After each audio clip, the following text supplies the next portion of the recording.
वाढदिवसासाठी 2017 मध्ये आलतो, जेव्हा मी टिकटॉकवर शेतकऱ्याचे प्रश्न मांडायचो. 2017 पासून ते आज 2025 पर्यंत शेतकऱ्याचेच प्रश्न मांडतोय. का सारखं शेतकऱ्याचे प्रश्न मांडावे लागते? ह्यांना शेतकरी दिसत नाही का? 2017 पासून आज 25 पर्यंत शेतकऱ्याचे प्रश्न मांडतोय. आज देखील तीच परिस्थिती शेतकऱ्याची. आज पण शेतकऱ्याला कर्जमाफीच मागावी लागते. आज पण शेतकऱ्याला मालाला भावच मागावा लागतो. आज पण शेतकऱ्याला आत्महत्याच करावी लागते. का? आज पण यांची पाहणी चालू आहे, यांचा अभ्यास चालू आहे, सगळ्या गोष्टी चालू आहे, परंतु यांना शेतकरी दिसतच नाही कुठं. लाज वाटली पाहिजे. इथली व्यवस्था चालवते तुम्हाला मायबाप सरकार म्हणतो आम्ही तुम्हाला. तुम्ही आज देखील शेतकऱ्याला एवढं मोठं संकट आले, वावराची वावरं वाहून गेलेत, घराची घरं वाहून गेले, अख्खा संसार उद्ध्वस्त झालाय, तरी सुद्धा तुम्ही म्हणताय की आमची समिती काम करते, आम्ही कर्जमाफी करू म्हणतच नाही, ते अभ्यास करताय म्हणतात.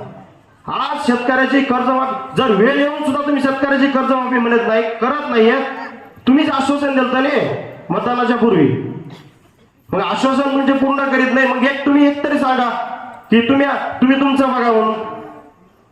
आज आम्ही तुम्हाला म्हणजे मतदान केलंय म्हणजे आम्ही चुकी केली का? लाज वाटली पाहिजे. इथं व्यवस्था चालवते तुम्हाला. हजार वेळा म्हणतो मी माझ्या व्हिडिओच्या माध्यमातून. आज कुणी समोर यायला तयार नाही शेतकऱ्यासाठी. हा एक माणूस आहे, देव माणूस, बच्चू कडू.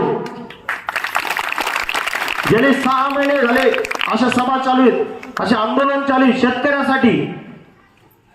का? तर शेतकऱ्याची कर्जमाफी झाली पाहिजे, शेतकऱ्याचा ओला दुष्काळ जाहीर केला पाहिजे. आता आपल्या भागामध्ये जास्त पाऊस नाहीये, परत सततचा पाऊस आहे साहेब. सततच्या पावसामुळे 100% आमचं नुकसान आहे साहेब. पण हे काय म्हणतात, नदीच्या काठचं जे वाहून गेलं आम्ही तेवढंच पाहणार. आज रोजी मोसंबी असेल, सोयाबीन असेल, कापूस असेल, पूर्ण गळ झाली, पुढे नासाडी झालेली, पण कुठंच त्यांनी पाहणी केली नाही. कुठं कोणचा अधिकारी शेतावर बांधावर गेला नाही, फक्त नदीच्या कडेने फिरतात. आज महाराष्ट्रामध्ये, मराठवाड्यामध्ये सरसकट ओला दुष्काळ जाहीर करणं गरजेचं आहे. आणि आता हेच परत वरनं काय म्हणतात, आता 15 रुपये कापायचे शेतकऱ्याच्या ऊसातून.